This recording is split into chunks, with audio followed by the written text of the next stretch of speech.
White woman snatched black CEO's seat, then froze when he said, "I own this airline." "Get out of my seat, now." Vanessa Porter's voice cut through the ambient hum of Skyward Airlines Flight 847. Her manicured fingers tapped impatiently against the leather headrest of Seat 1A, where Michael Collins sat quietly reviewing documents on his tablet. Earlier that morning, Michael had stood in his walk-in closet, deliberately selecting his outfit with purpose rather than habit.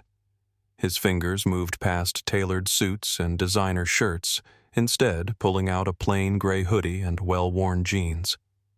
"The test starts with appearance," he murmured to himself, examining his reflection.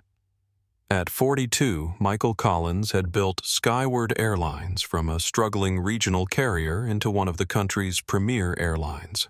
As founder and CEO with 67% ownership, he could have worn anything or nothing and still commanded respect from his 47,000 employees. But today wasn't about respect earned through position.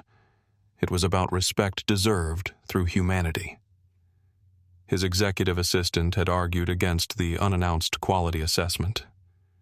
"They'll recognize you," she insisted. Michael had smiled. "Most haven't met me in person. Those who have expect tailored suits and security details. They're looking for a position, not a person." Now, as Vanessa Porter's shadow fell across his tablet screen, Michael experienced the first moment of his experiment. He looked up calmly, noting her designer blazer, the diamond tennis bracelet, the handbag that cost more than some employees' monthly salary. "I believe there's been a misunderstanding," Michael said evenly. "This is my assigned seat." Vanessa's perfectly shaped eyebrows arched.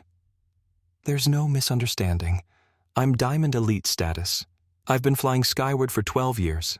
I know exactly which seat is mine." Michael reached for his boarding pass. "I have documentation right here." "I don't need to see your documentation," Vanessa interrupted, her voice rising just enough to attract attention from nearby passengers. "Look, I'm running late for a meeting in New York.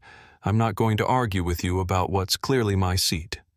Her eyes flicked over his hoodie, his jeans, his comfortable walking shoes. Each glance carried judgment, assumptions crystallizing into certainty. "I think economy is more your speed," she added, voice dripping with condescension. "It's toward the back."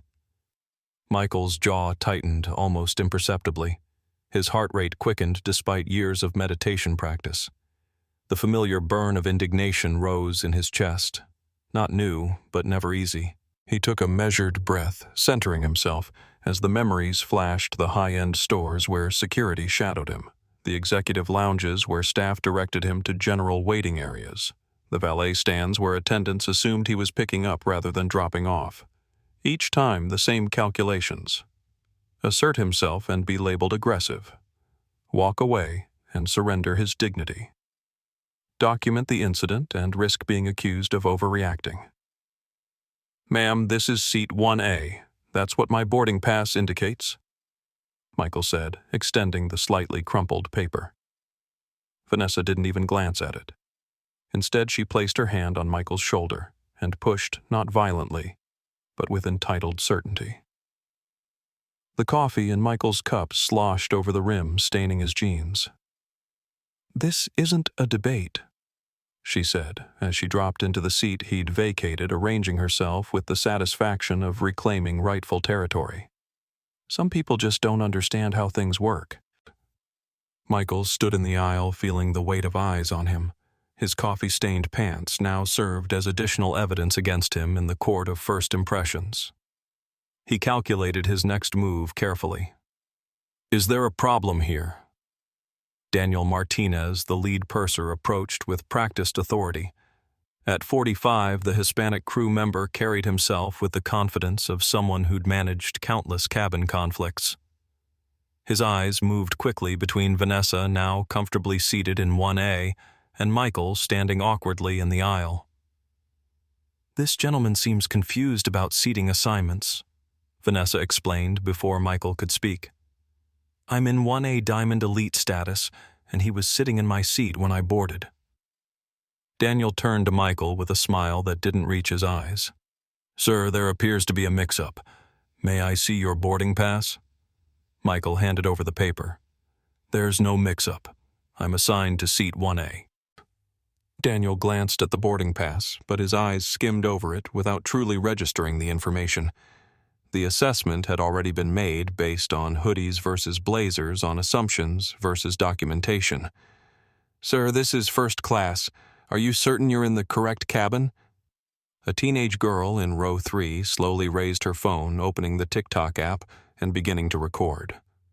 Sofia Rodriguez, 17, had a modest following, mostly for dance videos and outfit transitions. But something in her expression suggested she recognized the unfolding injustice as content of a different kind. "I'm certain," Michael replied, maintaining his calm. "My boarding pass clearly shows seat 1A. 2 more crew members appeared. Amanda Wilson, 32, a blonde flight attendant with a practiced customer service smile, and Jordan Taylor, 25, a junior attendant with eagerness radiating from his freshly pressed uniform. "What's happening?" Amanda asked, positioning herself beside Daniel. "Seat confusion," Daniel explained shortly. "Sir, I understand you believe you're assigned to first class, but there must be an error. Our Diamond Elite members are automatically confirmed in these seats." "I have the same status," Michael said, pointing to his boarding pass. "If you'll just verify." "Sir." Amanda cut in her voice, carrying the artificial patience of someone explaining simple concepts to a child. "First-class passengers check in at the priority counter. There would have been a separate boarding process. Are you certain you didn't miss announcements for your actual seating area?" Behind them, a 4th crew member appeared.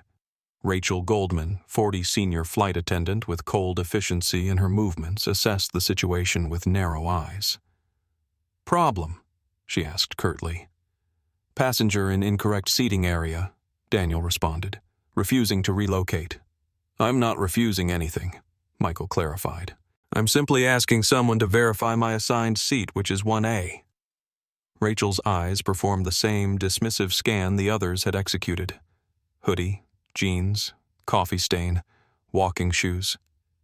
The verdict was immediate and required no documentation. "Sir, first-class boarding concluded 15 minutes ago. If you were truly assigned to this cabin, you would have been identified during priority boarding." "I was on a conference call," Michael explained patiently. "I boarded during general boarding, but that doesn't change my assigned seat." Around them, passengers were now openly watching. Some had phones raised. Sophia's TikTok live stream had already attracted over 200 viewers, her whispered commentary providing context. "They won't even look at his boarding pass properly," she murmured to her audience. "Watch how they keep assuming he's in the wrong place." Vanessa settled deeper into seat 1A, a satisfied smile playing on her lips. "I have a connection in New York. I really can't afford delays over such an obvious situation." "Of course, ma'am," Daniel assured her. "We'll resolve this immediately." He turned back to Michael, his voice hardening. "Sir, I need you to proceed to your assigned seat in economy so we can maintain our departure schedule." "This is my assigned seat," Michael repeated, his voice still even, but carrying a new firmness. 1A, it's on my boarding pass, which no one has properly examined." A businessman in seat 2C lowered his newspaper slightly. Ethan Brooks, 43, had been observing the interaction with growing discomfort. "Shouldn't someone actually check his boarding pass?" he suggested. "Seems like a simple way to resolve this." Daniel's posture stiffened. "Sir, we're handling this according to protocol." "What protocol involves ignoring documentation?" Ethan pressed. Amanda stepped forward, her customer service smile tightening. "Sir, please allow us to manage this situation. We're trained to handle these matters." Rachel moved closer to Michael, her voice dropping to a near whisper. "This is becoming disruptive. Either proceed to your actual seat in economy or we'll need to involve airport security." Michael noted each word, each assumption, each denial of his documentation. His phone buzzed in his pocket, likely his executive team wondering why he hadn't checked in for their virtual meeting, The irony wasn't lost on him. "I would welcome security's involvement," Michael said calmly. "Perhaps they'll actually verify my documentation." Daniel exchanged glances with Rachel, a silent communication passing between them. He reached for his radio. "Security to gate A17 main cabin," he said. "Passenger refusing to comply with seating assignment." Vanessa watched with smug satisfaction. Some people just can't accept when they don't belong somewhere. The words hung in the air, their meaning clearer than she perhaps intended. Michael stood perfectly still, his posture neither aggressive nor submissive. Behind him, Sophia's live stream counter ticked upward 500 viewers, 750, 1,000. The first act of Michael's assessment was complete. He had documented exactly what he'd suspected. Appearance trumped documentation assumptions, overrode evidence, and dignity was treated as a privilege rather than a right. Security was coming. The real test was about to begin. "Sir, if you'd just be reasonable, we could avoid escalating this further." Daniel's voice carried forced patience as passengers continued boarding, many slowing to observe the confrontation. Michael remained steady, his expression neutral despite the growing spectacle. "I am being reasonable. I'm simply asking for my assigned seat, which is clearly indicated on my boarding pass." Amanda stepped closer, lowering her voice to a tone that suggested she was doing him a favor. "Look, we understand you might have gotten confused about the cabin classes. Economy Plus is very comfortable too, with extra legroom. Let me help you find your actual seat." "My actual seat is 1A," Michael repeated. Rachel crossed her arms, her assessment complete. "First-class passengers present themselves differently," she said, not bothering to lower her voice. "It's about respecting the premium experience." Michael raised an eyebrow. "How exactly should first-class passengers present themselves?" The question caught Rachel off guard. Her eyes flicked uncertainly to Daniel before she composed herself. "Appropriately," she replied. "Business attire, proper luggage, professional demeanor." Jordan, the junior attendant, nodded eagerly. "It's about standards," he added, glancing at Rachel for approval. "First class has certain expectations." Michael nodded thoughtfully. "And those expectations are based on appearance rather than documentation." Daniel bristled. "Sir, you're mischaracterizing our procedures. This isn't about appearance." "Then what is it about?" Michael asked. "Because my boarding pass clearly indicates seat 1A, yet no one has properly verified it." Around them, the atmosphere in the cabin had shifted. Passengers were no longer simply observing, they were taking sides. Some whispered support for the crew, mentioning schedules and protocols. Others murmured concerns about the handling of the situation. Sophia's live stream had now reached over 2,000 viewers, her commentary growing more pointed. "They keep saying it's not about appearance, but watch, they still won't check his ticket properly." Vanessa shifted in seat 1A, irritation flashing across her face. "This is ridiculous. I've never experienced such a delay over something so obvious." Michael's mind drifted momentarily to a memory from 8 years earlier. He'd been in Singapore after delivering a keynote address at an aviation conference, still wearing the casual clothes he preferred for speaking engagements. Jeans and a button-down shirt without a tie he'd attempted to enter the VIP lounge at Changi Airport. "Excuse me, sir," the attendant had said politely but firmly. "This area is for first-class and elite status passengers only."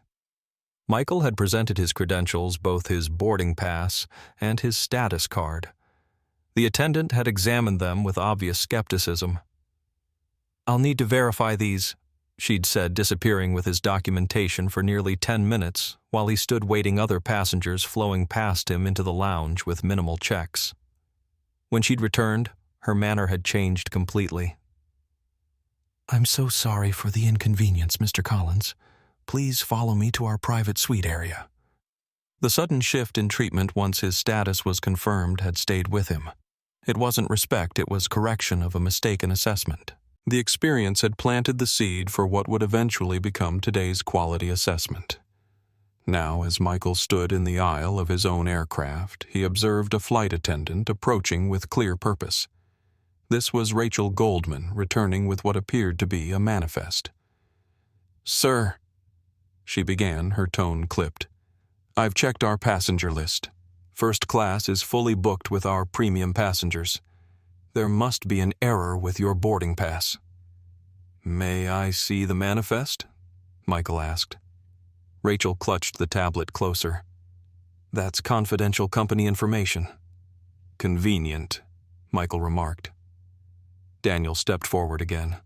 "Sir, we have a departure schedule to maintain. You need to find your assigned seat in economy now, or we'll be forced to—" "To what?" Michael asked.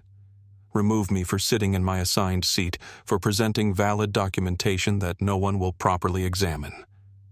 Jordan shifted uncomfortably, glancing between his colleagues. Something about the passenger's calm confidence was beginning to make him uneasy. "I think we should double-check his boarding pass," he suggested quietly to Amanda. Amanda shot him a warning look. "We don't need to check anything.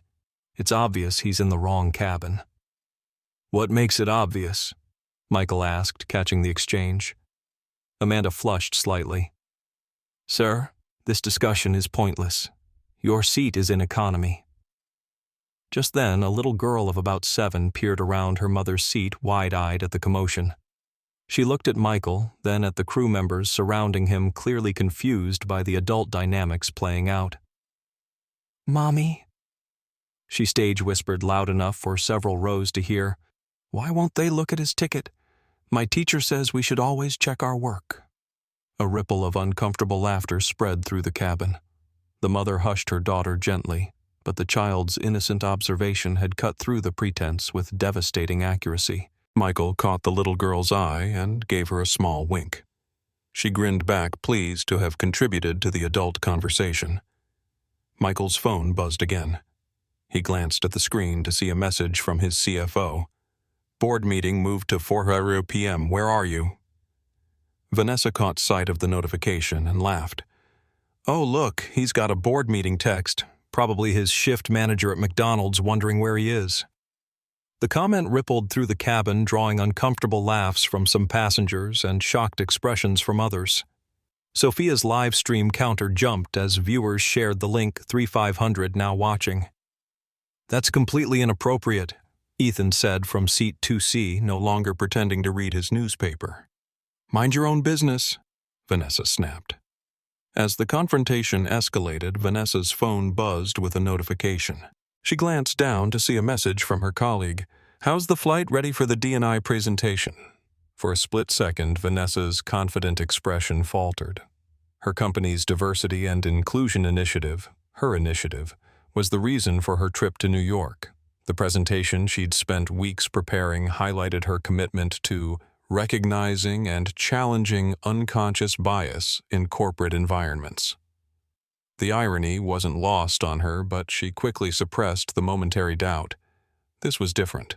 This was about standards, not bias. About protecting what she'd earned. About maintaining order.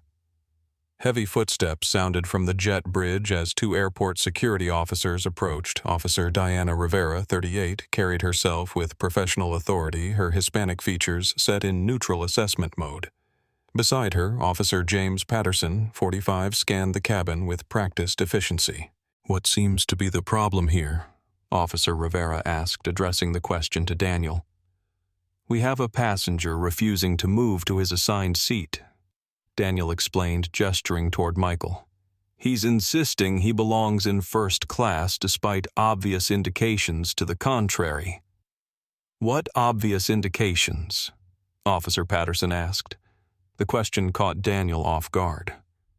"Well, he wasn't part of priority boarding and—" His voice trailed off as he realized how thin the explanation sounded. "May I see your boarding pass, sir?" Officer Rivera asked Michael directly. Michael handed her the paper. Unlike the crew, Officer Rivera actually studied it, her brow furrowing slightly. "This does indicate seat 1A, she confirmed, looking up at Daniel questioningly. "There must be an error in the system," Rachel interjected quickly. Our manifest shows that seat is reserved for a Diamond Elite member. I am a Diamond Elite member, Michael stated. Do you have your membership card? Officer Patterson asked. Michael pulled out his wallet and presented his status card. Officer Patterson examined it, then looked at Michael with new interest. This appears to be in order, he said. Mr. Collins does have Diamond Elite status, and his boarding pass indicates seat 1A. A visible ripple of unease passed through the crew. Vanessa straightened in her seat, confidence wavering slightly. That doesn't make sense, she insisted. I'm Diamond Elite, and this seat was assigned to me. May I see your boarding pass, ma'am? Officer Rivera asked. Vanessa pulled up the digital pass on her phone and displayed it triumphantly. Officer Rivera studied it, then looked back at Michael's paper boarding pass. Ma'am, your boarding pass shows seat 3B, not 1A, Officer Rivera stated. The cabin went silent. Vanessa's face flushed red. That's impossible. I always get assigned to 1A. I'm Diamond Elite Plus.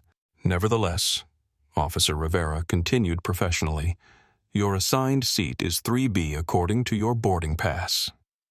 Michael had remained silent throughout this exchange, observing each reaction, each shift in power dynamics. Now he spoke. Officers, thank you for taking the time to actually verify the documentation. It's unfortunate that the crew didn't feel this basic step was necessary. Daniel's face had gone pale. Sir, we were simply following standard procedures for cabin management. What procedure involves refusing to verify seating assignments? Michael asked quietly. The question hung in the air unanswered. Jordan, the junior attendant, looked increasingly uncomfortable. Amanda's professional mask had slipped, revealing uncertainty. Rachel maintained her cold composure, but her posture had stiffened defensively. Ma'am, Officer Patterson addressed Vanessa. You'll need to move to your assigned seat so we can resolve this situation. This is outrageous, Vanessa protested. I've been flying Skyward for 12 years. I know which seat is mine. Your boarding pass indicates otherwise, Officer Rivera replied firmly. Vanessa stood abruptly, gathering her designer handbag. I want to speak to a manager. This is completely unacceptable. Michael watched her careful note of her wording, her tone, her assumption that authority would side with her, despite clear evidence to the contrary. It was exactly the pattern he'd observed throughout the Skyward system, a pattern he was now documenting in real time. As Vanessa reluctantly moved toward seat 3B, Michael calmly reclaimed seat 1A. The coffee stain on his jeans had dried to an irregular brown patch, visual evidence of the encounter. Is there anything else you need, sir? Officer Rivera asked. No, thank you, Michael replied. I appreciate your professionalism. The officers nodded and turned to leave, but Daniel stepped forward. Wait, he said, lowering his voice. That seat is reserved for our highest-tier passengers. There's clearly been a mistake. Officer Patterson's expression hardened. The documentation has been verified. The passenger has valid status and a valid boarding pass for seat 1A. Unless you have evidence to the contrary, the matter is resolved. But look at him, Daniel hissed, apparently forgetting how voices carried in the confined cabin space. Does he look like he belongs in first class? The comment rippled through the cabin. Sophia's live stream, now at 7,000 viewers, captured the moment perfectly. Her whispered commentary was scathing. Did he really just say that out loud in 2025? Officer Rivera's eyes narrowed. What exactly should first-class passengers look like, sir? Daniel realized his mistake too late. I didn't mean... That's not what I think we're done here, Officer Patterson said firmly. The passenger is in his assigned seat. The documentation has been verified. As the officers departed, Michael settled back into seat 1A. The confrontation appeared resolved, but the true assessment was just beginning. Daniel, Amanda Jordan, and Rachel, huddled near the galley, whispered conference carrying urgency. Around Michael, other first-class passengers watched with varying expressions. some embarrassed, some curious, some quietly furious at the disruption. Ethan from 2C caught Michael's eye and gave a small nod of acknowledgement. "Should never have happened," he said quietly. Michael nodded his thanks but remained focused on his observation. The crew was now implementing damage control, their whispers becoming more animated as they realized the extent of their misstep. Vanessa, now seated in 3B, was on her phone, her angry voice carrying despite her attempts to keep it down. "I've been humiliated. No, they sided with him. Yes, the security officers. I don't understand how this happened." Michael's phone buzzed again. The board meeting would start without him, but that was part of the plan. Today's assessment was more important than quarterly projections and expansion strategies. Today was about the foundation upon which everything else was built. As the final passengers boarded, Michael noticed something interesting. Both Daniel and Rachel were now on phones of their own, stepped away from the other crew members. Their expressions suggested they were receiving unwelcome news. Michael checked his watch. 5 minutes until scheduled departure. The humiliation phase of his assessment was complete. What came next would depend entirely on how deeply the crew had embedded themselves in their mistaken assumptions. Sophia's live stream counter continued to climb, 12,000 viewers now watching and commenting in real time. The digital audience had grown large enough that hashtags were forming. Skyward Shame. First Class. While Black Airline audit in seat 1A. Michael Collins waited patiently for the next phase to begin. He had planned for this moment for months. Now it was time to see exactly how his airline responded when confronted with their own failures. The cabin air grew heavier as departure time approached. Daniel Martinez stood at the front of the aircraft, his earlier confidence replaced by visible anxiety. He kept glancing at Michael, then back at his phone, then toward the cockpit. "Ladies and gentlemen," he announced, his voice slightly strained, "we're experiencing a brief delay in our departure. We should be underway shortly. Thank you for your patience." Amanda approached Michael cautiously, a new deference in her manner. "Sir, can I offer you a pre-departure beverage? Perhaps a replacement for your coffee?" The shift in treatment wasn't lost on Michael or the observing passengers. Something had changed, but most couldn't identify what. "Water would be fine, thank you," Michael replied, maintaining his neutral observation mode. Amanda rushed to fulfill the request with an urgency that seemed disproportionate. Behind her, Rachel was engaged in intense conversation with someone on the aircraft phone, her back turned to the cabin but her rigid posture betraying tension. Michael's phone buzzed again. A text from Patricia Lawrence, his chief legal officer. "Are you still conducting the assessment? The executive team is waiting for updates." He typed a brief reply. "Assessment ongoing. Revelatory phase beginning shortly." As he set his phone down, Michael noticed Jordan hovering nearby, clearly torn between following his superior's example and addressing a growing certainty that something significant was happening. "Sir," Jordan began hesitantly, "I just wanted to say I'm sorry about the confusion earlier." Michael studied the young man. Unlike his colleagues, Jordan seemed genuinely disturbed by what had transpired. "Was it confusion, though?" Michael asked quietly. "Or was it assumption?" Jordan swallowed hard. I should have checked your boarding pass properly." "Yes," Michael agreed simply. "You should have." The cabin door remained open well past the scheduled departure time. Passengers were growing restless, checking watches and phones. Vanessa, still in seat 3B, was becoming increasingly agitated, repeatedly pressing her call button. Finally, Daniel approached Michael again, his manner completely transformed from their earlier interaction. "Mr. Collins," he began, his voice barely above a whisper, "there seems to be some confusion about your status with the airline." Michael raised an eyebrow but said nothing, allowing the uncomfortable silence to stretch. "The system is showing some unusual markers on your passenger profile." Daniel continued, clearly fishing for information. Are you perhaps affiliated with Skyward in some capacity? From seat 2C, Ethan watched the interaction with growing interest. He'd worked in corporate environments long enough to recognize a dramatic power shift in progress. Michael checked his watch. We're now 15 minutes past our scheduled departure, Mr. Martinez. Is there a reason we're still at the gate? Daniel's eyes widened at Michael's use of his name, which had not been formally exchanged. There's been a request to verify some information before departure, Daniel said carefully. Requested by whom? Michael asked. I'm not at liberty to. Michael's phone rang, interrupting Daniel's evasion. The screen displayed a name that made Daniel's face drain of color as he caught a glimpse, Skyward Executive Suite.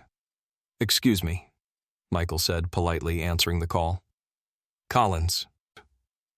The voice on the other end belonged to Harold Whitfield, the most senior board member and the one who had most frequently questioned Michael's hands-on management approach. Michael, where the hell are you? The board is waiting and we have major decisions pending on the Chicago expansion. I'm conducting a quality assessment, Harold, Michael replied calmly, his voice clearly audible to those nearby. On Flight 847. A pause. You're on one of our aircraft right now. Yes. In fact, I'm having quite an illuminating experience regarding our customer service protocols. Another pause, longer this time. Are you testing the crew? I'm assessing our entire customer experience, particularly how documentation is verified and how assumptions influence service delivery. Daniel had taken several steps back, his face ashen. Rachel had emerged from her phone conversation, her expression suggesting she'd received unwelcome information. Amanda stood frozen water bottle still in hand. Michael, Harold's voice carried a new edge. Are you telling me you're conducting one of your undercover assessments right now while the board is waiting? The assessment has proven more valuable than anticipated, Michael replied. I'll have a full report prepared for the board by tomorrow morning. The findings are significant. As Michael ended the call, he noticed that Sophia's live stream had now exceeded 25,000 viewers. The cabin had gone eerily quiet as passengers sensed the shifting dynamics without fully understanding their cause. Vanessa, frustrated by being ignored, approached the front cabin. Excuse me, but what exactly is causing this delay? I have a connection to make. Rachel intercepted her before she could reach Michael. Ma'am, please return to your seat. We're addressing a situation. What situation? Vanessa demanded. We should have departed 20 minutes ago. Michael stood, drawing all eyes in the cabin. His posture remained relaxed, but something had subtly changed in his demeanor and quiet authority that hadn't been apparent before. The situation, Ms. Porter, he said calmly, is that Skyward Airlines is currently experiencing a significant failure in its customer service protocols, which I am in the process of documenting. Vanessa blinked in confusion. How do you know my name? Who are you? Michael reached into his pocket and withdrew not a wallet or phone, but a small electronic device that resembled a key fob. He pressed his thumb against it, and the cabin screens throughout the aircraft suddenly activated. On every screen appeared the Skyward Airlines executive dashboard, a system interface that ordinary passengers never saw. At the top, in clear letters, Collins Michael J., Founder, CEO, Authorization Level Maximum. The cabin erupted in gasps and murmurs. Sophia's live stream chat exploded with comments as she panned between Michael and the screens. Daniel Martinez gripped a seat back for support. Amanda dropped the water bottle she'd been holding. Rachel's composed facade cracked completely. You're... Vanessa couldn't finish the sentence. Michael Collins, he confirmed. Founder and CEO of Skyward Airlines, owner of 67% of company shares, and yes, the rightful occupant of Seat 1A. The revelation landed like a thunderclap. Some passengers audibly gasped. Others began furiously typing on phones, spreading the news. Ethan in 2C actually laughed out loud, a short bark of surprised appreciation. "But you're—" Vanessa gestured helplessly at his hoodie, his jeans, his walking shoes. "Dressed comfortably for a transcontinental flight, yes," Michael agreed. "Which has proven to be quite instructive." He turned to address the entire cabin, his voice carrying natural authority that required no volume to command attention. "Ladies and gentlemen, I apologize for the delay in our departure. For the past several months, I've been conducting unannounced quality assessments throughout the Skyward system, traveling as a regular passenger to experience our service firsthand." The screens still displayed his executive credentials, irrefutable evidence of his identity. Rachel had backed against the galley wall, her usual composure shattered. Jordan looked simultaneously terrified and fascinated. "Today's assessment has revealed concerning patterns in how we verify documentation, how we make assumptions based on appearance, and how we uphold or fail to uphold the dignity of every passenger." Daniel finally found his voice. "Mr. Collins, sir, I want to assure you that we were simply following what we understood to be proper protocols for judging passengers based on their clothing rather than their documentation." Michael interrupted, his voice still measured but carrying a new edge. "For threatening removal from the aircraft rather than performing the basic step of actually reading a boarding pass, for allowing assumptions about who looks like they belong in first class to override Skyward's documented procedures." Daniel had no response. The cabin remained utterly silent as Michael continued. "Ms. Porter," he addressed Vanessa directly. "Earlier you suggested I try economy because it was more my speed. You physically removed me from my assigned seat. You referred to me in derogatory terms based on assumptions about my status and worth." Vanessa's face had drained of color. "I didn't realize who you were." "And that's precisely the problem," Michael replied. "Dignity isn't earned. It's inherent." He turned back to the crew. "Each of you made a series of decisions this morning. Each decision revealed values and assumptions that directly contradict Skyward's stated mission of equal respect for all passengers." The revelation continued to ripple through the aircraft. Passengers who had initially sided with the crew now looked embarrassed. Those who had been uncomfortable with the situation appeared vindicated. Not everyone in the cabin appeared convinced, however. A middle-aged executive in row 4 frowned deeply, muttering to his seatmate, "This is ridiculous. Now we're all going to be filmed and monitored like criminals because one guy had a bad experience." His companion, a woman in a conservative business suit, nodded in agreement. Companies should focus on running their business, not social experiments. This is what happens when politics enters everything.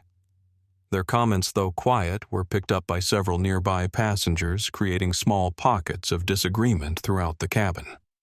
The diversity of reactions reflected the broader societal tensions around privilege, accountability, and change. The little girl who had asked about checking the ticket peered around her seat again, eyes wide with fascination at the unfolding drama. "Mommy," she whispered loudly, "is that man in trouble because he didn't check the ticket like my teacher says?" Her mother nodded slightly, and the child looked satisfied that the adult world operated on the same principles as her classroom. Sophia's live stream had reached an astonishing 40,000 viewers. Her whispered commentary had evolved from shock to analysis. "This is incredible. He's the actual CEO of the airline, dressed in regular clothes, testing his own staff. And they failed. They completely failed." Michael checked his watch again. "We've now delayed departure by 25 minutes. I suggest we continue this discussion while en route to our destination." He gestured to Daniel. "Mr. Martinez, please inform the captain that we're ready for departure." Daniel moved automatically to comply, the chain of command suddenly crystal clear. As he reached for the intercom, Michael added one final comment that everyone in the cabin heard. "And Mr. Martinez, this assessment is far from over." As the aircraft finally began pushing back from the gate, Michael returned to seat 1A. Around him, the atmosphere had transformed completely. The revelation of his identity had fundamentally altered every dynamic in the cabin. What no one yet realized as the engines rumbled to life and the aircraft began taxiing was that the most significant consequences were still to come. The seatbelt sign illuminated as Skyward Flight 847 reached cruising altitude.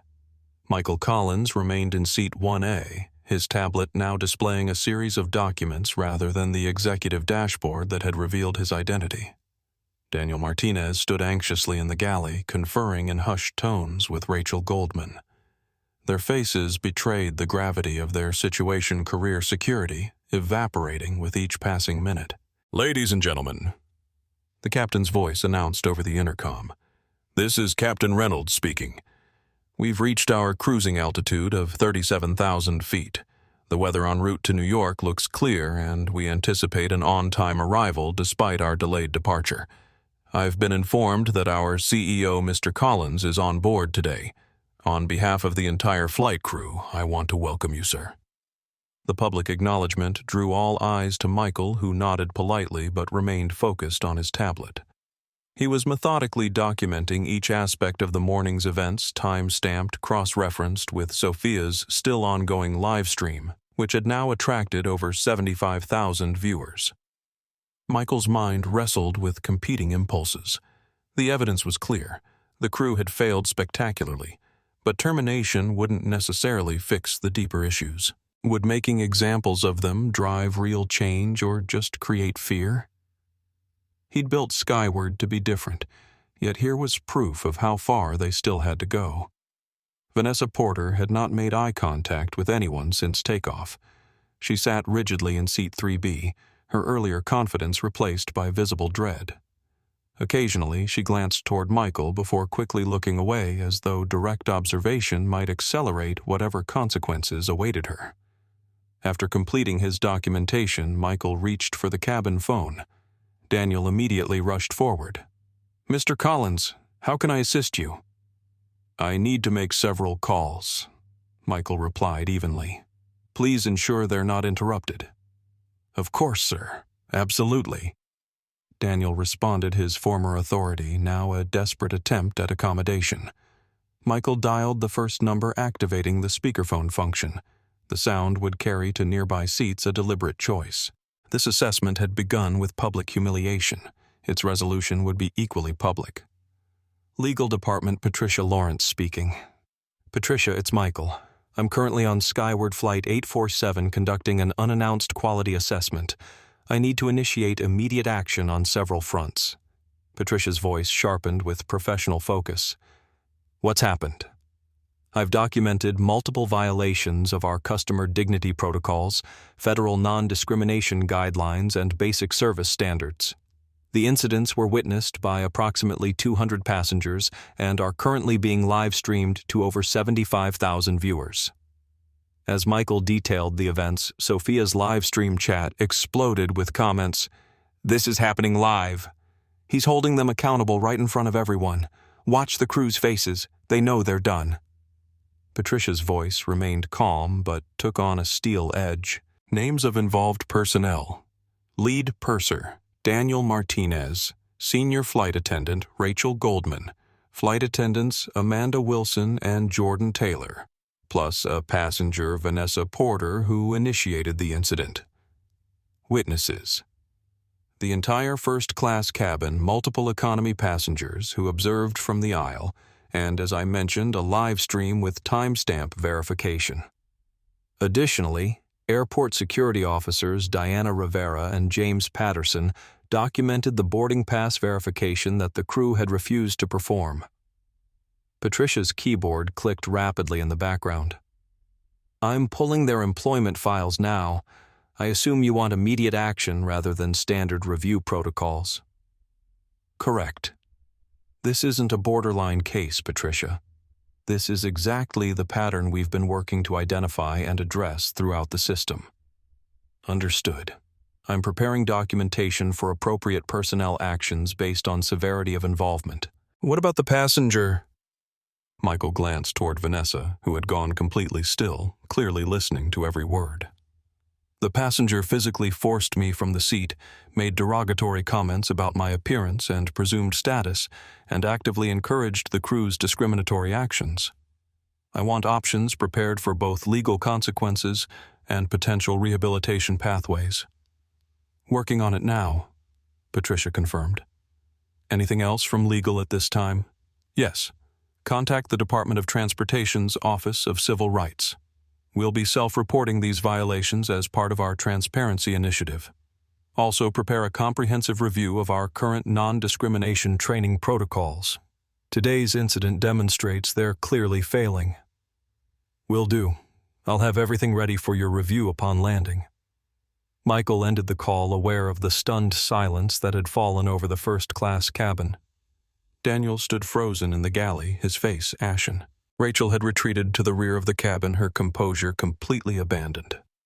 A passenger in 4B whispered to her companion, "He's not just firing them, he's changing the whole system." Another replied, "About time someone did." The executive who had earlier expressed skepticism now shook his head. "This is corporate suicide. You can't run a business based on emotions." "It's not emotion," countered an older woman across the aisle. "It's accountability." "It's a publicity stunt," the executive retorted. "We'll see how the shareholders like it when costs go up and efficiency goes down." Without pausing, Michael dialed the second number. "Human Resources, Maria Sanchez speaking." "Maria, it's Michael. I'm on Flight 847 conducting an assessment that has revealed serious violations requiring immediate personnel action." Maria's voice was instantly alert. "What level of response are we looking at?" "Varied based on involvement and responsibility level." "I'll need immediate implementation of the following. 4 lead purser, Daniel Martinez termination. Effective upon landing, full documentation of cause forfeiture of separation benefits. Notification to industry certification bodies." Daniel made a choked sound from the galley, his hands gripping the counter to steady himself. Michael felt a twinge of remorse. 8 years of service ended in minutes. But he thought of the countless passengers who'd likely experienced similar treatment without his power to rectify it. The image of Daniel's 2 young daughters flashed in Michael's mind. He'd met them at the company picnic last summer. How would Daniel explain that Daddy lost his job? How would they pay their mortgage on the house they'd bought just last year? The weight of the decision pressed against Michael's conscience. Was this justice or just power exercised differently?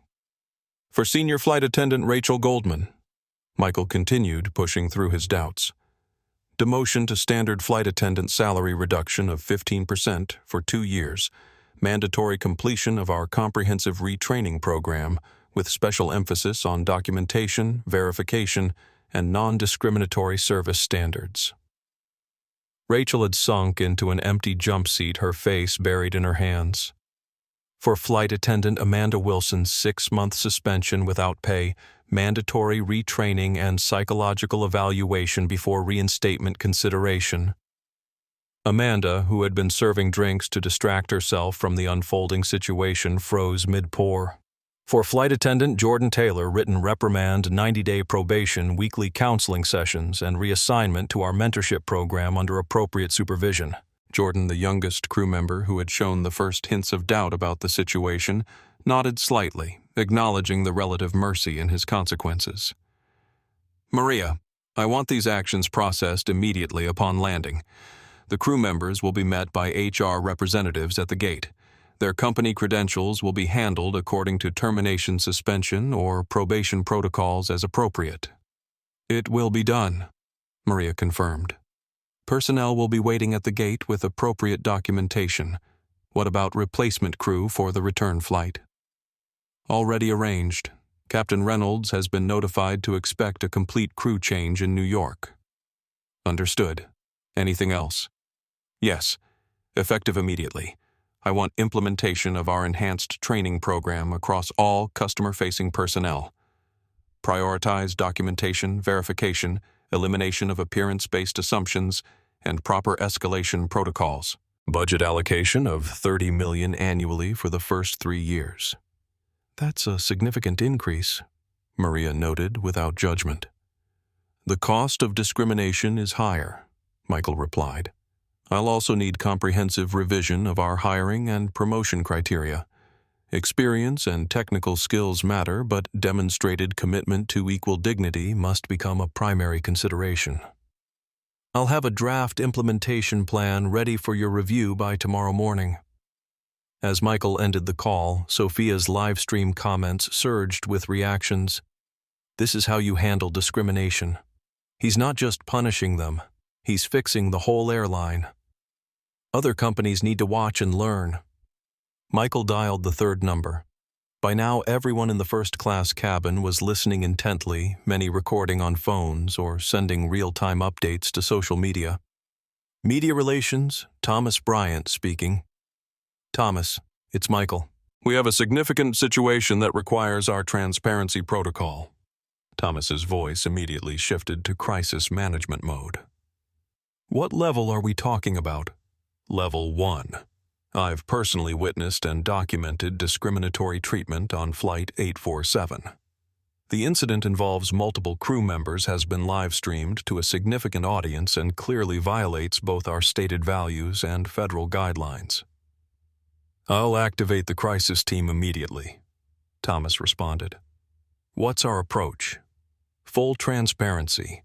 No minimization, no corporate speak, no deflection. We acknowledge the failure, detail the specific actions taken in response, and outline our comprehensive plan to prevent recurrence. That's an aggressive approach, Michael. The board might prefer— The board doesn't make this decision, Michael interrupted firmly. Our responsibility is to the truth, not to comfortable narratives. Understood. I'll schedule a press conference for 6:20 p.m. today. Will you be addressing the media personally? Yes. Prepare supporting materials demonstrating our immediate response, personnel actions taken, and structural changes being implemented.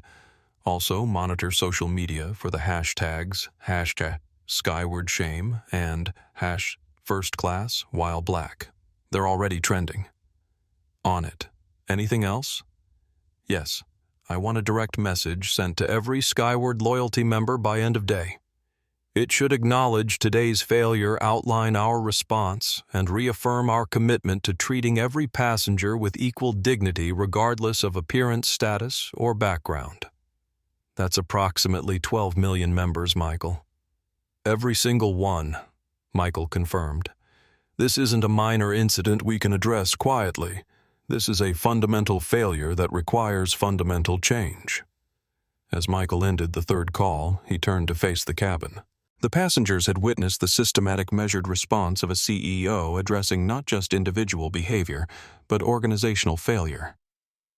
Finally, he turned his attention to Vanessa Porter, still frozen in seat 3B. He stood and walked toward her, aware of every eye following his movement. Ms. Porter, he said, his voice neither angry nor vindictive. We need to discuss your situation. Vanessa looked up, her face pale. Mr. Collins, I want to apologize. I had no idea who you were. That's still missing the point, Michael replied. The issue isn't that you disrespected the CEO. The issue is that you believed someone's appearance determined their worth and their right to dignity. Vanessa swallowed hard. What happens now? Michael studied her carefully. That depends on you. You have 2 options. The cabin was utterly silent as Michael continued. Option 1. You take responsibility for your actions. You make a public apology acknowledging what happened and why it was wrong. You complete 200 hours of community service with civil rights organizations. You undergo professional bias counseling, and you agree to participate in corporate training sessions sharing your experience as a case study in how bias operates and the harm it causes. Vanessa's eyes widened slightly. And option 2, I file formal discrimination charges under Title II of the Civil Rights Act. You face potential civil penalties exceeding $250,000. You receive a lifetime ban from Skyward Airlines and all partner carriers. and I personally contact the CEO of your company, where I believe you chair the Diversity and Inclusion Committee, providing video evidence of today's incident." The irony of her professional position versus her personal behavior wasn't lost on anyone listening. Vanessa seemed to shrink in her seat. "How do you know where I work?" she asked quietly. Michael nodded toward Sophia, whose live stream had now exceeded 100,000 viewers. "The internet is remarkably efficient at identifying people. Your LinkedIn profile, including your role as chairwoman of your company's Diversity and Inclusion Committee, was identified within minutes of the live stream beginning." Vanessa closed her eyes briefly. When she opened them, something had changed in her expression, not just fear of consequences, but the beginning of genuine realization. "I'll take option 1, she said, her voice barely audible. Then with more strength, "Not to avoid consequences, but because I need to understand how I could chair a D&I committee while doing exactly what I claim to fight against." Michael nodded, somewhat surprised by her self-awareness. "Officer Rivera will contact you within 24 hours to formalize the agreement. The terms are non-negotiable, and any failure to comply will automatically trigger option 2. As Michael returned to his seat, the consequences phase of his assessment was complete. He had addressed individual accountability, organizational responsibility, and structural change, all within 40 minutes at 37,000 feet. What remained now was to ensure these consequences translated into lasting transformation, not just for Skyward Airlines, but for an industry that had long permitted dignity to be determined by appearance status and assumptions. The aircraft continued its journey eastward, carrying passengers who had witnessed not just an incident of discrimination, but its systematic dismantling by someone with both the power and the will to effect genuine change. As Skyward Flight 847 began its descent into New York's JFK Airport, the atmosphere in the cabin had transformed. What had begun as a routine morning flight had become a watershed moment that none of the passengers would forget. Michael Collins sat in seat 1A, completing a company-wide email on his tablet. The message would reach all 47,000 Skyward employees within minutes of his approval. To all Skyward personnel, effective immediately. Skyward Airlines is implementing our comprehensive dignity protocol across all operations. Today, I personally experienced discriminatory treatment on one of our aircraft when crew members refused to verify my documentation, made assumptions based on my appearance, and threatened removal from my assigned seat. This is not an isolated incident. It represents a pattern we must acknowledge and address at every level of our organization. The Dignity Protocol includes the following immediate changes. Documentation verification is now mandatory for all seating disputes, without exception. Body cameras will be provided to all customer-facing personnel, with footage reviewed whenever complaints arise. Anonymous reporting channels are being established for employees to flag discriminatory practices without fear of retaliation. Comprehensive retraining will begin next week for all customer-facing staff. Hiring and promotion criteria now explicitly include demonstrated commitment to equal dignity for all passengers. Let me be absolutely clear. Skyward exists to connect people with respect and professionalism. When we fail to uphold these values, we fail in our fundamental mission. The changes outlined above are not suggestions. They are requirements with real consequences for non-compliance. I take personal responsibility for the culture that allowed today's incident to occur. I also take personal responsibility for ensuring it never happens again. Michael J. Collins, Founder and CEO. Michael approved the message for immediate distribution, then turned his attention to the cabin around him. Daniel Martinez stood near the cockpit door, his posture defeated as he contemplated the end of his 8-year career. Rachel Goldman had retreated to the rear galley, avoiding eye contact with passengers. Amanda Wilson continued serving drinks mechanically, her movements betraying her anxiety. Only Jordan Taylor seemed to be processing the situation as an opportunity for growth rather than a professional catastrophe. As Michael observed Daniel, he found his resolve wavering slightly. The man had a family, a wife, and 2 young daughters he'd often mentioned with pride at company events. Michael had seen photos on Daniel's desk, Elena playing soccer, Sophia in a ballet recital. Now those children would bear the consequences of their father's actions. Was termination truly necessary? Or was it an exercise of power masquerading as justice? The thought troubled him. Termination was clean, decisive, but rehabilitation was messier, more complicated, and perhaps more transformative. Still, some lines couldn't be uncrossed. Daniel's refusal to verify documentation, his explicit statement about who looked like they belonged in first class. These weren't minor oversights, but fundamental failures that revealed deeper biases. Michael sighed inwardly. Sometimes leadership meant making difficult decisions that affected real people with real families. But allowing discriminatory behavior to continue unchecked would harm countless others. Passengers who didn't have the power to hold the system accountable. In this case, the greater good required painful consequences.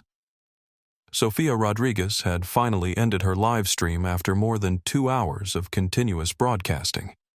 The video had been viewed by over 150,000 people in real time and was now being picked up by major news outlets.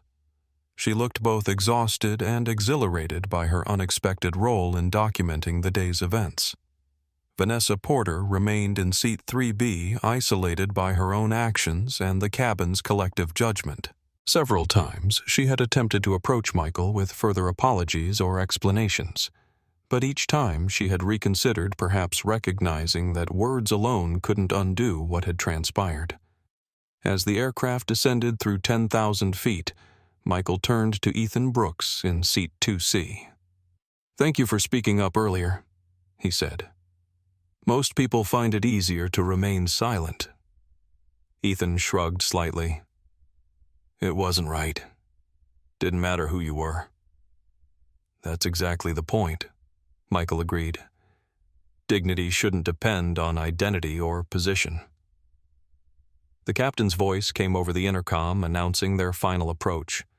The New York skyline came into view through the right side windows, sunlight glinting off glass towers.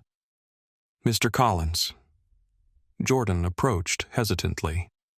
"I understand why the consequences are necessary, but I was wondering, is there a path forward? A way to rebuild after making mistakes like we did today?" Michael studied the young flight attendant thoughtfully. "There's always a path forward, Mr. Taylor. Accountability isn't about punishment, it's about growth. The question is whether you're willing to do the difficult work that growth requires." Jordan nodded, considering this. "I want to be part of the solution." "That begins with understanding the problem," Michael replied. "Not just the actions, but the assumptions behind them. Why did you immediately believe Ms. Porter rather than checking my documentation? What made you assume I didn't belong in first class?" Jordan's face flushed. I followed the lead of the senior crew. I didn't think for myself." "That's part of it," Michael acknowledged. "But there were also assumptions about who belongs where, assumptions we absorb from our surroundings without even realizing it. I want to unlearn those assumptions," Jordan said quietly. "That's why your consequences include mentorship rather than termination," Michael explained. "You showed the capacity to question and reconsider. That's where transformation begins." The aircraft touched down smoothly on runway 22R landing gear, chirping against the asphalt.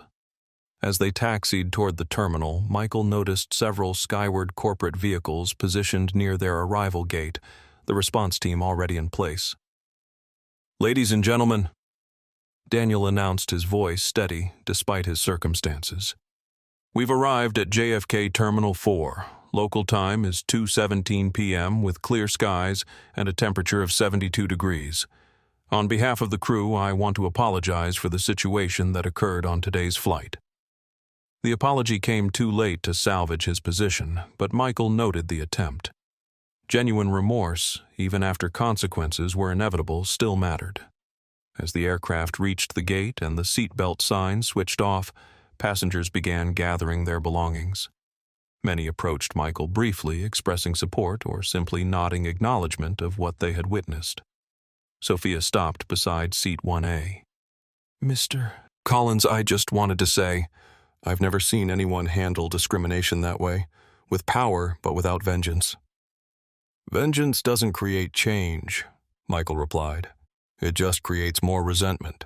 Real transformation requires both accountability and opportunity for growth." As the cabin door opened, Maria Sanchez from Human Resources was visible in the jet bridge, accompanied by a team that would handle the various personnel actions. Behind them stood a new flight crew ready to take over for the return journey to Los Angeles. Michael remained seated, allowing other passengers to depart first. He watched as Daniel Martinez was escorted off the aircraft employment terminated after 8 years. Rachel Goldman followed her demotion paperwork already prepared. Amanda Wilson walked off alone, her 6-month suspension beginning immediately. Jordan Taylor was directed to a different member of the HR team, his probation and mentorship program outlined in detail. Vanessa Porter hesitated at the door, then turned back toward Michael. "Mr. Collins," she began, her voice unsteady. "I want to say something not as an excuse but as a realization. When I saw you in that seat, I didn't consciously think about your race. I thought about your clothes, your casual demeanor. I told myself it was about standards, not identity." Michael listened without interrupting. "But now I see that's just a more subtle version of the same prejudice," she continued. "I judged your worth based on superficial factors and assumed I was entitled to something you weren't. I'm beginning to understand how wrong that was." "That understanding is the first step," Michael replied. "What matters now is what you do with it." Vanessa nodded, then departed without further comment. Whether her realization would translate into genuine change remained to be seen, but the opportunity was there if she chose to embrace it. Finally, Michael stood and prepared to disembark. Thomas Bryant from Media Relations waited in the jet bridge, tablet in hand. "The press conference is scheduled for 6:00 p.m., Thomas confirmed. "We're already receiving media inquiries. The story is spreading rapidly." "Good," Michael said. "Transparency is essential. We acknowledge the failure, detail the response, and commit to verifiable change." "The board is concerned about stock implications," Thomas added. "Harold Whitfield has called 3 times asking for a strategy to minimize the impact." Michael shook his head. "We're not minimizing anything. This isn't about protecting stock prices, it's about building a company that actually lives its values. Tell Harold I'll address the board after the press conference." As they walked through the terminal, Michael noticed people recognizing him from the already viral video. Some nodded respectfully. Others took discreet photos. News traveled fast in the digital age, perhaps the only advantage when confronting deep-seated patterns of discrimination. Outside the terminal, a Skyward corporate vehicle waited to transport Michael to headquarters. As he settled into the back seat, he reflected on the morning's assessment. The results had been even more revelatory than anticipated, exposing not just individual biases, but organizational blind spots that required immediate attention. The real work was just beginning. Personnel changes and policy adjustments were necessary first steps, but lasting transformation would require sustained commitment from leadership, from employees, and from passengers, who now had tangible evidence of both the problem and the solution. As the vehicle pulled away from the terminal, Michael opened his tablet and began drafting the framework for what would become known throughout the industry as the Collins Protocol, a comprehensive approach to ensuring that dignity remained a right rather than a privilege, regardless of appearance, background, or status. The resolution wasn't about punishing individuals. It was about rebuilding a system where such punishment would eventually become unnecessary, because the underlying assumptions had been identified, challenged, and transformed. 1 week after Flight 847, Michael Collins stood at a podium in Skyward Airlines' headquarters. addressing not just media representatives, but an audience of employees, industry leaders, and civil rights advocates. The press conference had evolved into something more significant, a public commitment to structural change. Today, I'm announcing the implementation of the Dignity First initiative across all Skyward operations. Michael stated, his casual attire jeans and a button-down shirt making a deliberate statement. This comprehensive program addresses the root causes of discrimination rather than just its symptoms. Behind him, a large screen displayed the initiative's key components: mandatory documentation verification protocols, body cameras for all customer-facing staff, anonymous reporting systems, revised training programs, and restructured hiring criteria. Last week, I experienced firsthand what many travelers face: daily assumptions based on appearance refusal to verify documentation and threats of removal despite having valid tickets. The difference is that I had the power to address these issues immediately. Most passengers don't. Reporters raised hands, questions flying rapid fire. Mr. Collins, won't these changes significantly increase operational costs? The cost of discrimination is higher, Michael replied without hesitation. We've allocated $50 million annually for implementation, but the true investment is in changing our fundamental approach to customer dignity. What about the fired purser reports suggest he's considering legal action? Every personnel action was fully documented and justified. Mr. Martinez received due process according to our employment policies. His actions were captured on video and witnessed by hundreds. Is this just damage control after a PR disaster? Michael smiled slightly. If we wanted damage control, we would have issued a generic apology, made vague promises about reviewing our procedures, and hoped everyone forgot about it by next week. Instead, we're making specific, measurable, and permanent changes with real accountability. That's not damage control, that's transformation. And in the days following the press conference, media coverage exploded across platforms. Headlines ranged from supportive to skeptical. Skyward CEO transforms airline after experiencing discrimination firsthand. The Washington Post. Collins Protocol, a model for corporate accountability or overreaction. Wall Street Journal. Viral CEO fires crew implementing sweeping changes after being mistaken for economy passenger. CNN. Skyward's Dignity First initiative raises privacy concerns. Bloomberg. Is Skyward's new body camera policy a solution or an invasion? Business Insider social media remained equally divided. Some praised Michael's decisive action, while others questioned whether the response was proportionate to the offense. Dignity First trended alongside #boycott Skyward and #privacy matters. Technology experts weighed in on the practical challenges of implementing the body camera system. The data storage requirements alone are staggering, noted cybersecurity expert Ayanna Johnson in a widely shared LinkedIn post. We're talking about 15,000 plus customer-facing employees potentially generating hundreds of terabytes of footage weekly.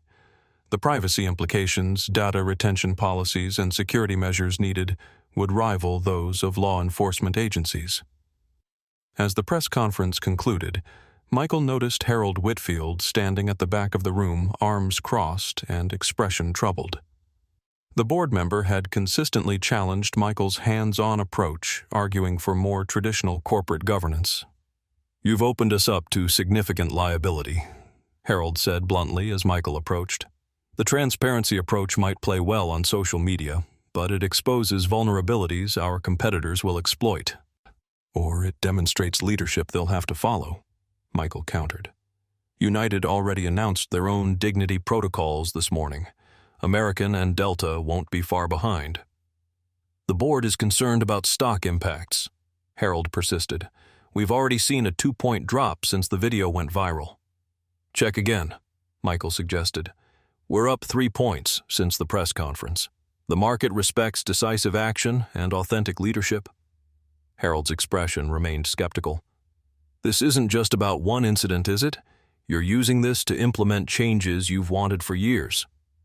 I'm using this to address patterns that have existed for decades, Michael corrected. The incident on Flight 847 wasn't an anomaly. It was a symptom of deeper issues that exist throughout the aviation industry and beyond. Harold studied Michael carefully. You know, I built my career in an era when business priorities were straightforward. Maximize shareholder value, period. Your approach challenges everything I was taught about crisis management. The world has changed, Harold. Today's consumers demand authenticity and accountability, not just apologetic press releases. And if this transparency approach backfires, if admitting our failures drives customers away instead of toward us, Michael considered this. That's a risk I'm willing to take. I'd rather lead an honest airline with temporarily lower stock prices than a dishonest one with artificially inflated value. Harold sighed, recognizing the familiar determination in Michael's stance. The implementation costs are substantial. So is my ownership stake, Michael reminded him. 67% gives me considerable latitude in determining company priorities. This is non-negotiable, Harold. 3 days later, the showdown Michael had anticipated finally arrived. An emergency shareholders meeting had been called by a coalition of institutional investors collectively controlling nearly 20% of Skyward's non-Collins shares.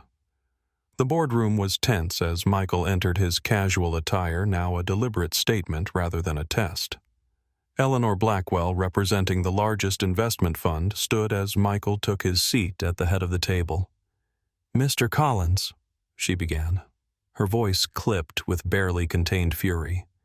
"Your unilateral actions have placed this company in significant jeopardy.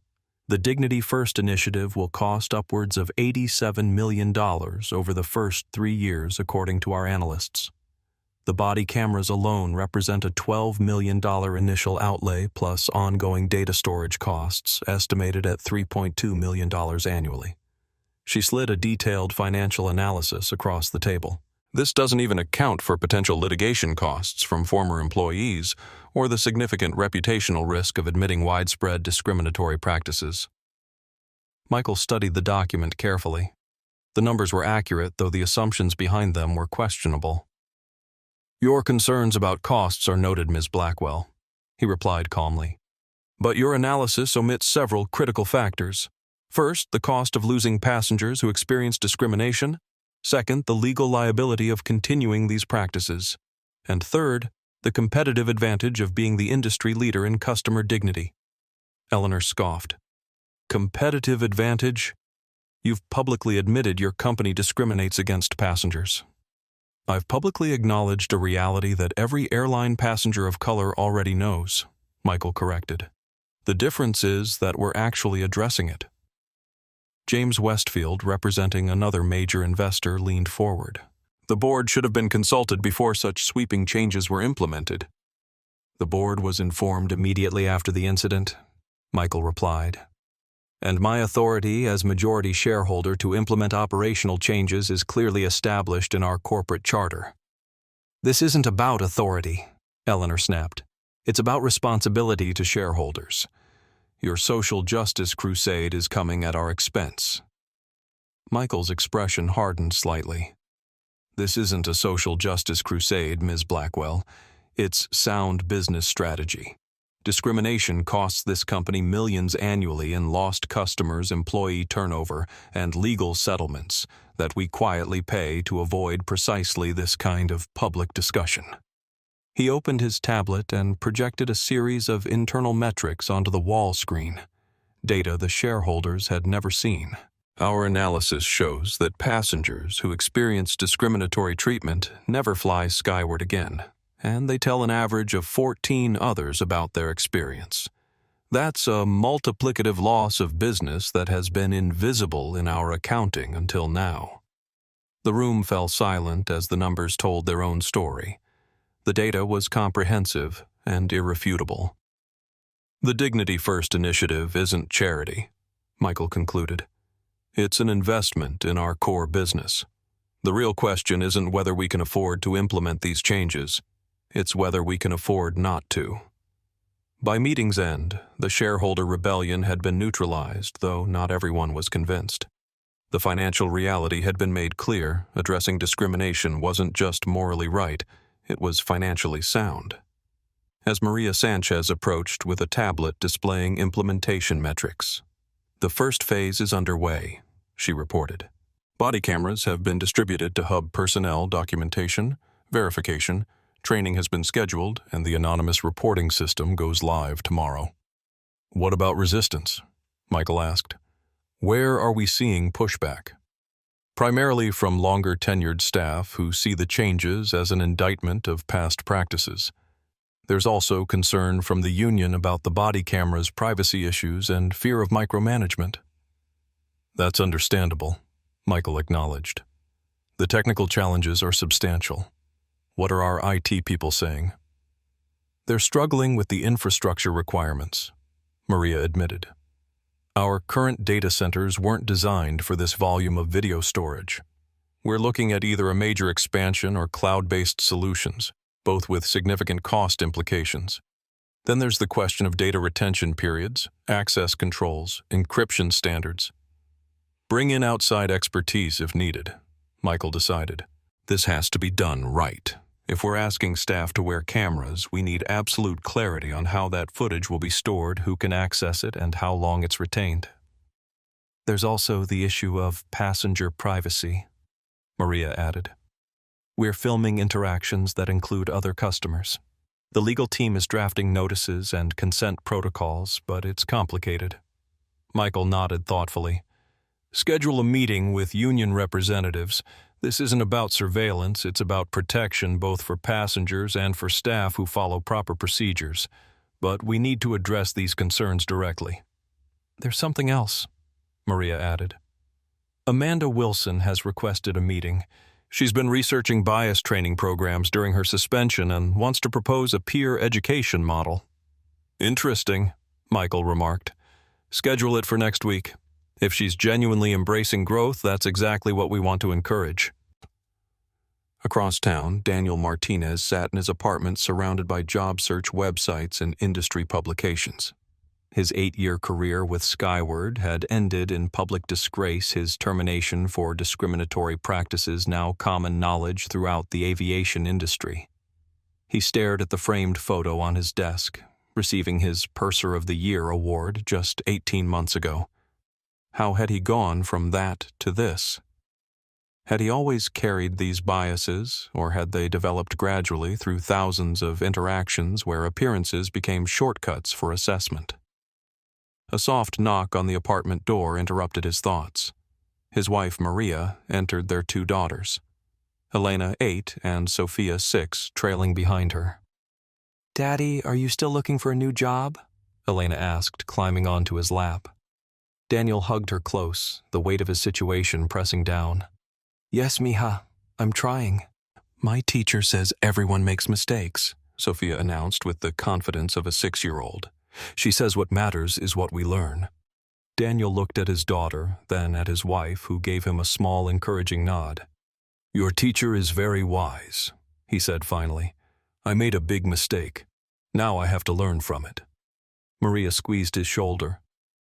"The regional airline called back. They want you to interview tomorrow." "Half the salary," Daniel sighed, "and twice the commute."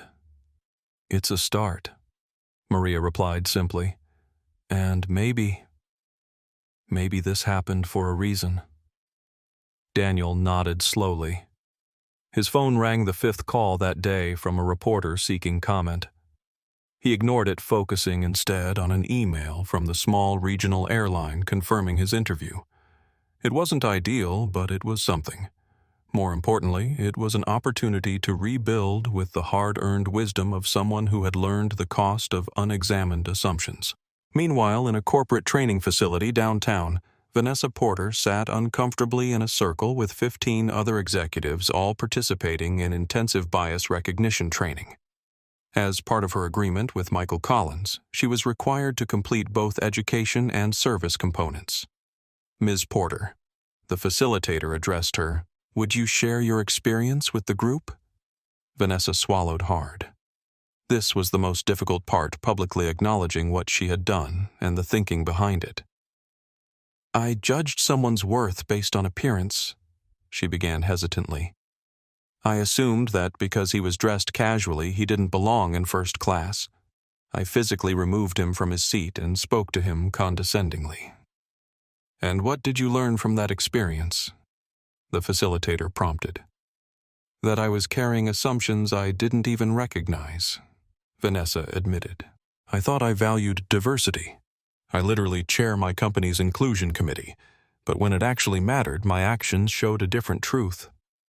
The other executives shifted uncomfortably, perhaps recognizing elements of themselves in her story. The hardest part, Vanessa continued, is acknowledging that this wasn't a momentary lapse. It was a revelation of beliefs I'd been carrying all along but had never been forced to confront. Later that evening, Vanessa called her closest friend, tears streaming down her face. I don't even recognize myself in that video, she confessed. I've built my entire professional identity around promoting inclusion, but in that moment I became everything I claim to fight against. People make mistakes, her friend offered. No, Vanessa replied firmly. This wasn't a mistake. It was a revealing. The real question is who I choose to be now that I can't pretend anymore. 3 days later, Sofia Rodriguez sat in a campus coffee shop, still processing her unexpected role in documenting the Flight 847 incident. Her live stream had now been viewed over 3 million times, and she had received interview requests from major networks and publications.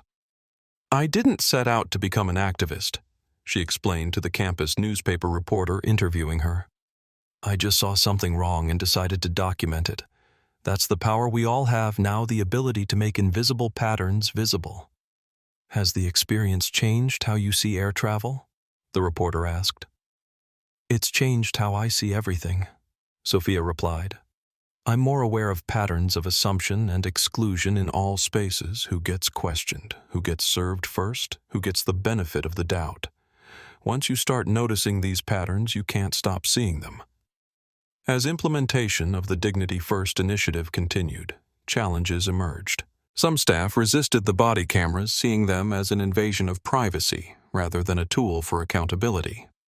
Others found the enhanced documentation requirements cumbersome during peak travel periods. Michael addressed these concerns directly in a company-wide virtual town hall.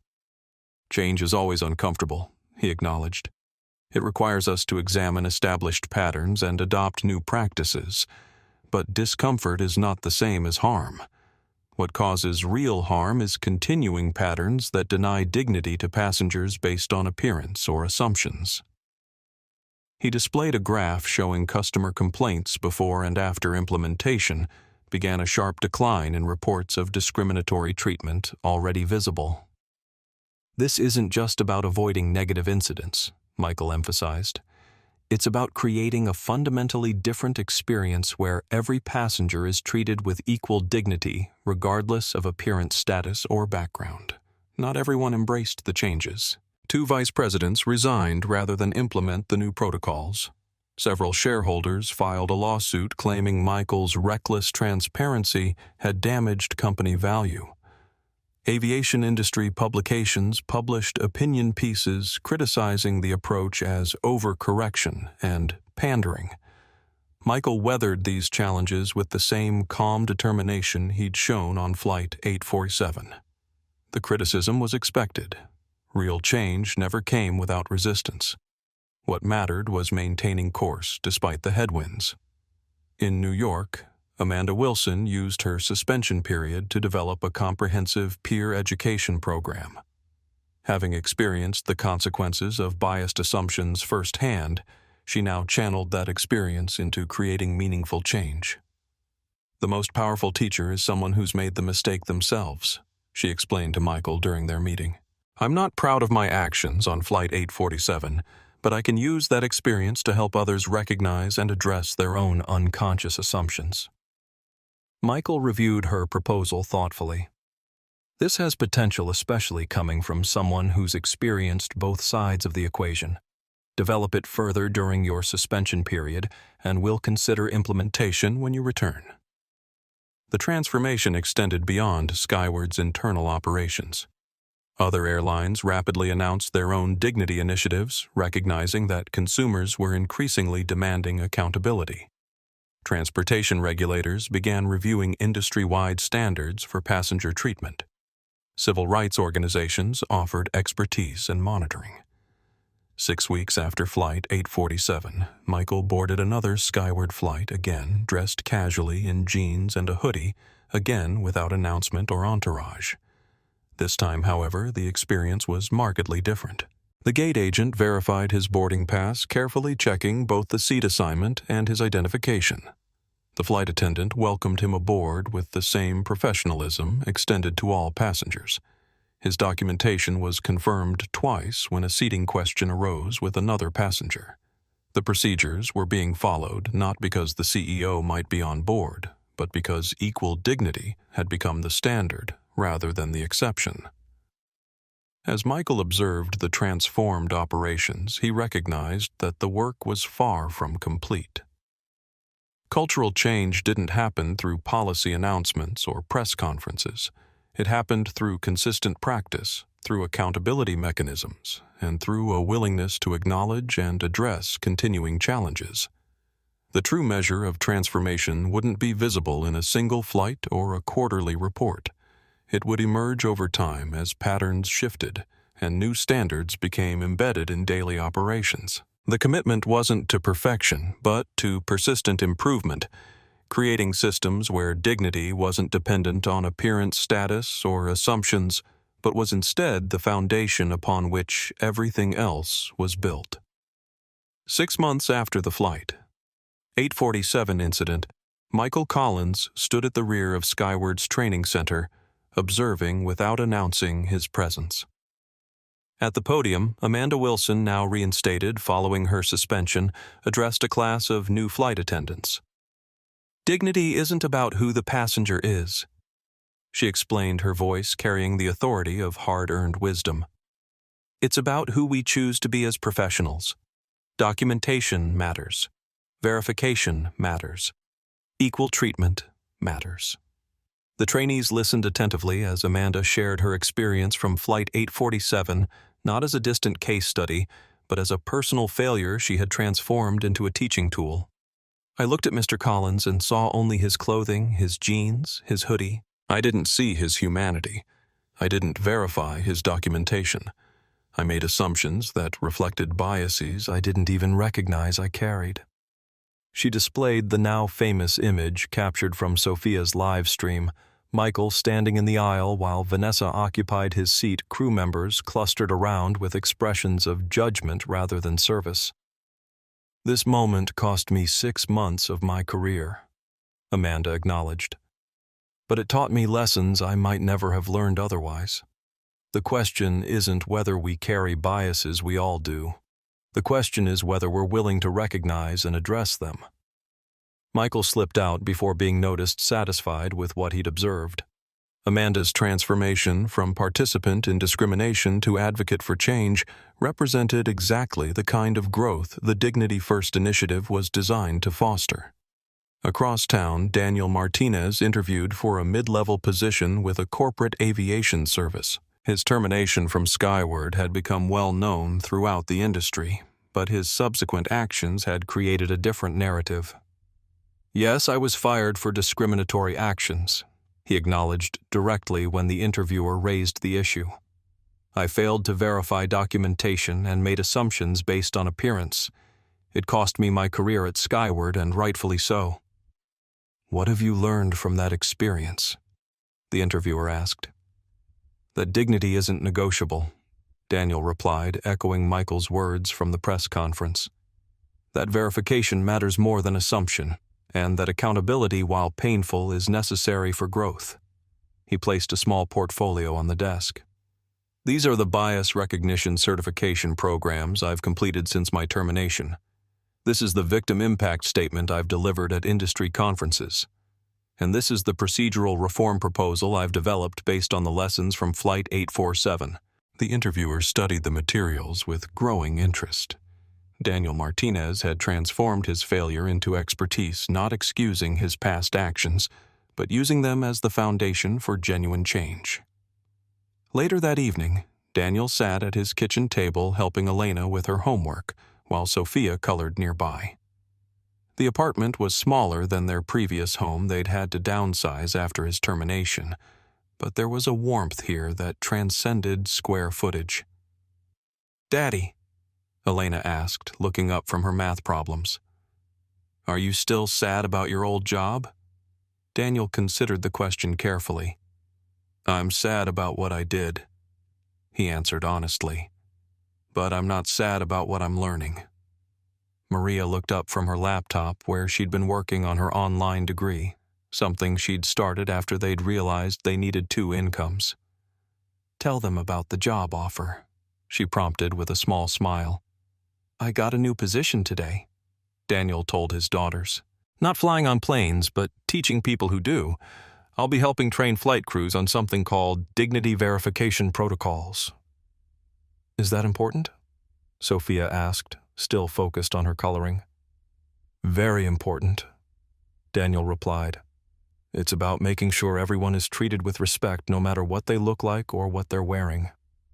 Like how my teacher says we have to be nice to everyone, even if they're different?" Elena asked. Daniel nodded, a lump forming in his throat. "Exactly like that." In Chicago, Vanessa Porter had completed her required community service hours at the Civil Rights Education Center. What had begun as an obligation had evolved into commitment, as she recognized patterns of privilege and exclusion she'd previously been unwilling to acknowledge. The most valuable outcome, she explained to her therapy group, wasn't avoiding legal consequences. It was confronting the person I had been without even realizing it. I chaired a diversity committee while carrying biases that directly contradicted everything I claimed to stand for. She displayed a journal documenting her daily recognition of previously unconscious assumptions. This isn't about punishment or public shame. It's about growth, uncomfortable, necessary growth. The Dignity First initiative had expanded beyond Skyward's original implementation.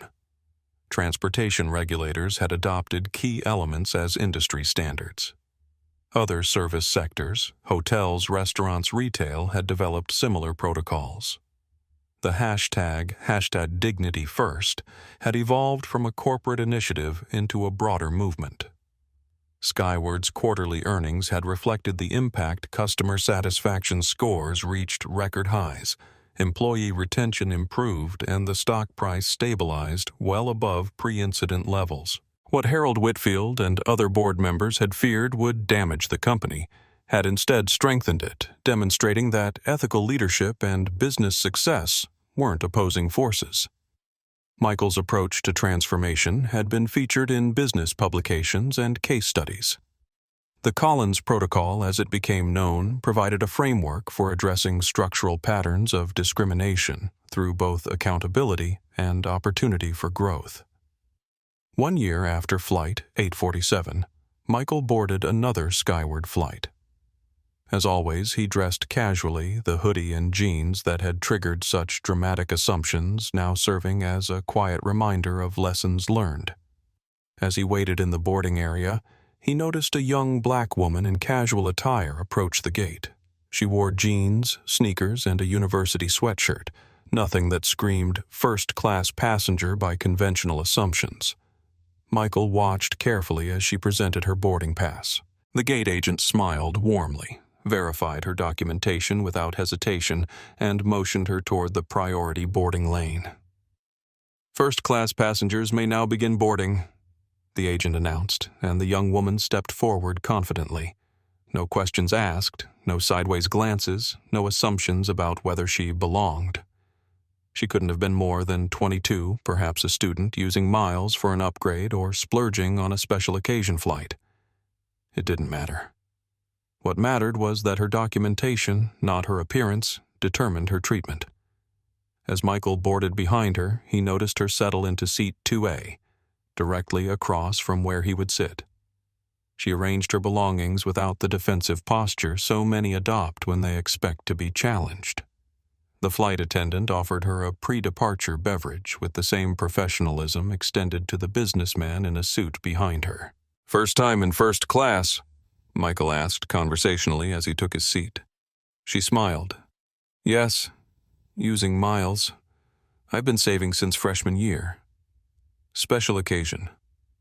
Job interview in New York, tech company. She looked around the cabin appreciatively. This is nice. It is, Michael agreed. Do you fly first class often? She asked. Michael smiled. Whenever I can. I'm Michael, by the way.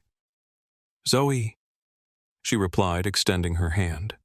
They chatted briefly about her interview, her studies in computer science, her hopes for the position in New York. Not once did she give any indication that she recognized him as the CEO whose viral moment had transformed the airline. To her, he was just another passenger, exactly as it should be. As the flight took off, Michael watched the Los Angeles landscape recede below them. The most profound change hadn't been in procedures or protocols, but in experiences. The thousands of daily interactions where dignity was no longer earned through status or appearance, but freely given as the birthright it always should have been. The work would never be truly complete. Transformation wasn't a destination, but a continuing journey.